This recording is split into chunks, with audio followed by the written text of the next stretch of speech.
پارلمان اروپا، کنفرانس با حضور رئیس جمهور برگزیده مقاومت، استراسبورگ، اول آبان 98 23 اکتبر 2019. قسمت سوم.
Thank you very much, Mrs. Chair, dear Anna, dear Mrs. Rajavi, dear friends. During my first term as Vice President of this House in 1999, I joined my good colleagues, Struan Stevenson and Paolo Casaca, who had created the Friends of Free Iran, and I became, at that time, its honorary president.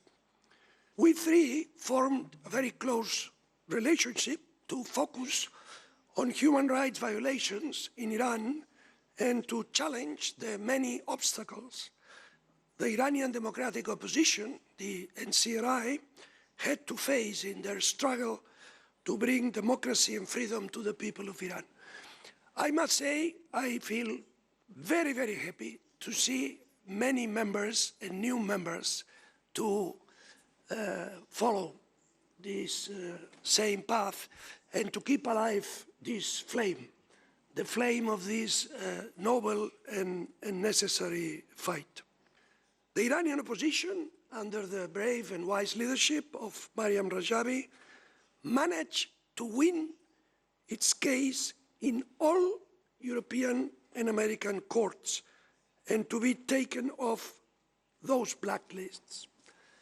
After this great legal, political, and moral victory, the Iranian opposition managed to focus on rebuilding its network inside Iran, and according to the regime's top officials, the PMOI resistance units had a major role in the nationwide protest in early 2018. When the nuclear deal, the so-called Joint Comprehensive Plan of Action, was finalized in 2015, the Iranian opposition leader, Mariam Rajavi, stated that if Western governments held a firm policy, they would have got much more concessions from the regime, because the mullahs were desperate at that time to make a deal to lift the sanctions. In fact, it was finally the pressure of the oil sanctions by Europe which forced the mullahs to negotiate. This is what our EU officials should understand. What else do the European External Action Service and the European governments need to realize that the only effective policy in relation to the Iranian regime is to treat it as what it is, a mortal enemy of Europe that we must not support but try to neutralize.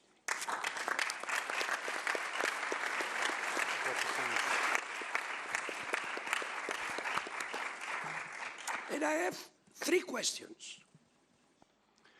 What are we waiting to designate the regime's revolutionary guards and the Minister of Intelligence of the regime as terrorist organizations? What are we waiting to expel their agents from EU member states? What are we waiting to close the embassies that work as centers of plotting terrorist attacks? I hope the new High Representative will have an answer for these questions.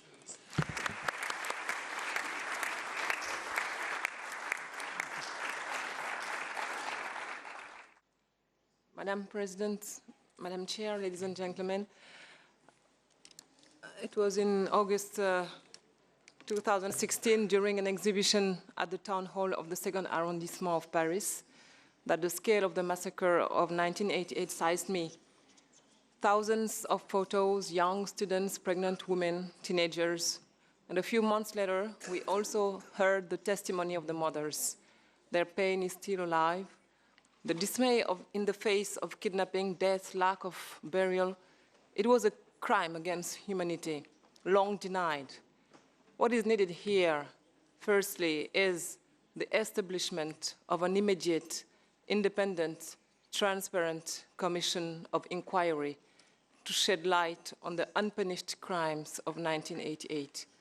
Because without justice, no peace. The problem is that the international community remains deaf and blind, deceived by the tactical promises of a regime more tyrannical than ever. What is important here is to give up this blank check or to attach any cooperation with Iran to a clear condemnation of human rights violations and to release the political prisoners. We owe it to this great nation, this great Iranian people, one of the oldest and brightest civilizations the world has ever carried. By supporting the desire of Iranian people for regime change and the establishment of a secular republic based on the separation of religion and state, gender equality, freedom of expression. That is your program, Mrs. Rajavi. You prove, as a strong woman, that another government is possible in Iran. Third request, a strong request, a strong support of the European Union Parliament. We are here in Strasbourg, in the heart of the European Parliament, a parliament whose members have just been renewed. You have an exceptional chance to write history, a history that your predecessors could not or wanted to write.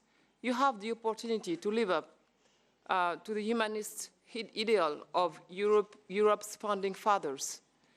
Europe is not cynicism or realpolitik only. Otherwise, Europe would not exist. The global focus of today's tensions in Iran, that is the cause today. Commitment is something bigger than yourself. It's not easy. There are so many obstacles. The Iranian resistance has been experienced every day in its flesh for 30 years. So many Iranian citizens have sacrificed their lives for more freedom. And we are looking elsewhere in the name of a nuclear agreement that not even work. Do you know what Jean Moulin wrote to his sister, Laure, after his first act of arms on June 17, 1940, in Chartres? He said, "I did not know it was so easy to do your duty when you are in danger." So we are here to encourage you to do yours. Thank you for your attention.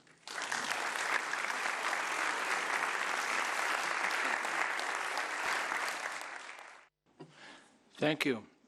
It is often the case that we in the European Parliament members are to speak, but sometimes we are to listen. That is why I think it is the duty of the members of the European Parliament to make the case for women's rights, for human rights. As a territory free of the death penalty, it is always our duty to make the case against death penalty, which takes place sadly and massively in Iran. And I think it is also the time to call for the European Union diplomacy to make sense to its founding values.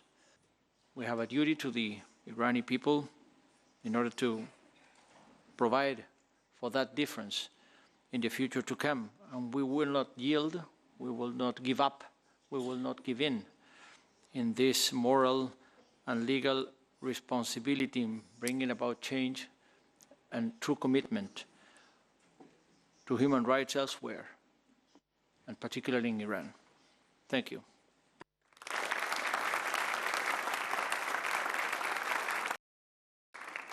Thank you, Madam Chair, Madam Rajavi, dear colleagues, ladies and gentlemen. I am very happy that we have Madam Rajavi here today with us in European Parliament. And I would like to stress to our friends from National Council for Resistance, you are here with us in the heart of EU, but also in our hearts, and we are fully supporting you. I remember the years you were fighting to defend the residents of camps of Ashraf and liberty in Iraq. So many members of your movement were beaten to death or killed by rockets of forces linked with the Iranian regime. I think you have come a very long way today. I think it's time to wake up for EU and start taking the side of democracy and support your resistance movement. I would like to stress, I support you, Madam Rajavi, your political movement, and I fully support a free and democratic Iran. Thank you very much.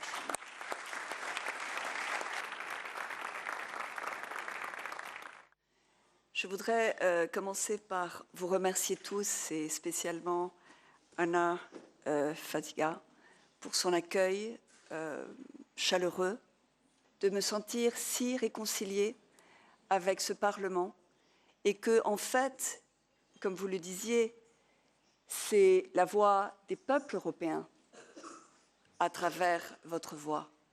Mais c'est aussi la voix de ces 30 000 personnes que vous faites revivre. Mariam Rajavi showed us the book with the names and the pictures of those 30,000 people, women, men, slaughtered in 1988. I have with me here the report of Amnesty International, which took the time to go and talk with each one of the remaining survivors of this manslaughter, with their families, with the people that are suffering still today about what happened in 1988. We need justice in order to be sure that what happened to us will never be repeated.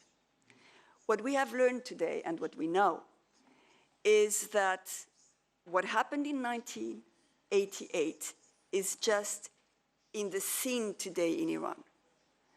We have mentioned that the president of Iran, Rouhani, was part of the decisions who ended in this massacre. We know that the Minister of Justice of Iran, the person entitled to protect his citizenship and the people of Iran, was one of the people responsible for taking the decisions to kill 30,000 people.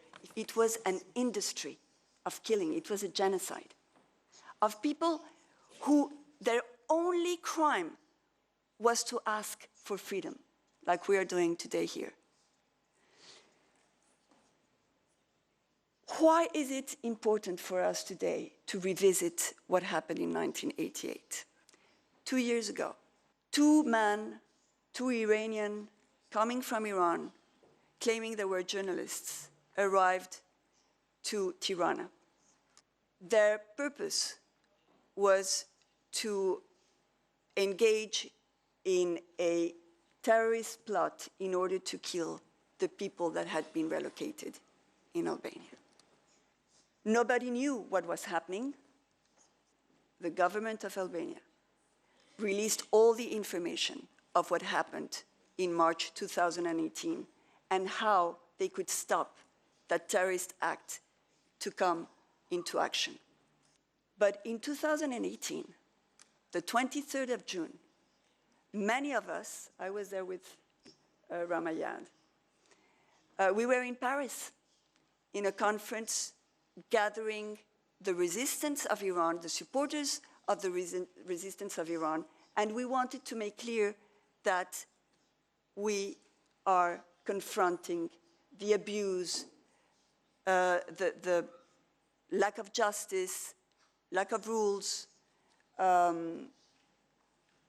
the corruption and the misogynistic regime in Iran. All of that was in the agenda.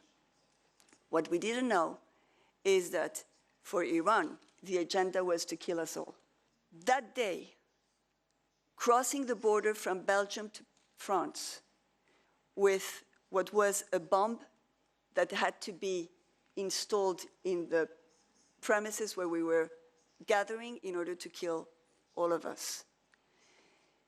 An Iranian diplomat in rank in the embassy of Iran in Austria was detained by the police of Germany.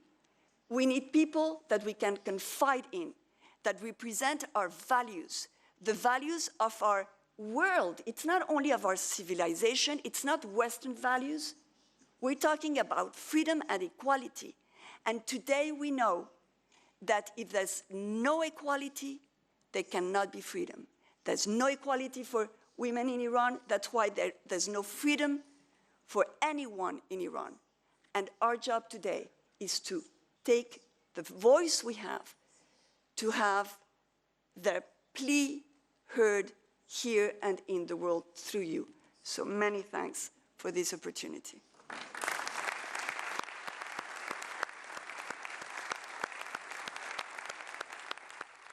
Et je suis heureux qu'aujourd'hui, il y a ici beaucoup de membres du Parlement européen qui soutiennent votre cause et soutiennent la demande de votre peuple à la liberté et à la démocratie en Iran. Mes questions concernent donc la brutalité qui se produit tous les jours en Iran. Et nous, Union européenne, et notre haute représentant ne font jamais entendre le roi et ne semblent s'intéresser qu'au commerce et aux affaires avec l'Iran. Je pense qu'en tant que représentant du peuple européen, nous, membres de ce Parlement, avons le devoir de faire entendre notre voix et de faire pression sur la Commission européenne que cesse les relations avec le régime iranien et impose des sanctions à ce régime pour ces violations graves et massives des droits de l'humanité, de l'homme. Ça, c'est très important parce qu'on veut un changement démocratique en Iran. Merci.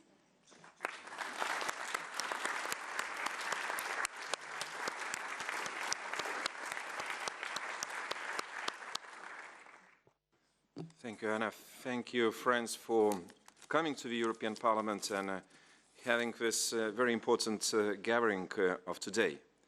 And I believe we are here today because we disagree with Ayatollah's imposed regime in Iran, with the policies locally in Iran, nationally, as well as regionally, which brings instability in a much larger region than Iran is. I think we should keep a hope for Iranians that they are heard outside Iran. They are understood, and they are not left alone. I know what does it mean to be on the wrong side of the wall from my country's history. It's painful. A small flame somewhere, which really brings to you a confidence and probably a belief in different future, then all those obstacles all of a sudden become nothing. Because walls are sometimes destroyed not by explosions, but by the will of people. So let's bring this will and this hope to Iran for a different future. And we are together with you. Thank you so much.